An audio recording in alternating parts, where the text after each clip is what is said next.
अतिवृष्टी व पुरात उभ्या पिकासोबत शेतीही खरडवून गेलेल्या शेतकऱ्यांना 37,000 रुपये पॅकेजमधून व 3 लाख रुपये रोजगार हमी योजनेतून देण्याची घोषणा मुख्यमंत्र्यांनी केली.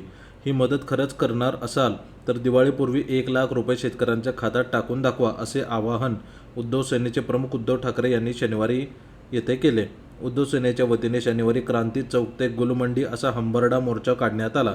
मोर्चाच्या समारोप सभेला मार्गदर्शन करताना ते बोलत होते. या मोर्चावर टीका करताना अनेक व्यक्तींनी आपल्या प्रतिक्रिया दिल्या. मदत मिळणे सुरू झाले आहे. निधीचा पहिला टप्पा यापूर्वीच दिला आहे. दुसरा टप्पा तत्काळ देत आहोत.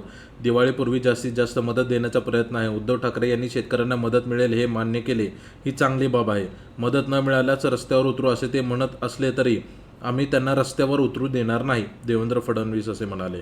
त्यानंतर मुंबईत केलेले घोटाळे आणि चुकांसाठी उद्धव ठाकरे यांनी स्वतःलाच आसूड मारून घ्यावा. घराचा उंबरठा ओलांडत नव्हते ते आता हंबरडा मोर्चा काढत आहेत. सत्ता गेली, खुर्ची गेली तेव्हा हंबरडा फोडला, आता हंबरडा मोर्चा काढत आहेत. एकनाथ शिंदे उपमुख्यमंत्री.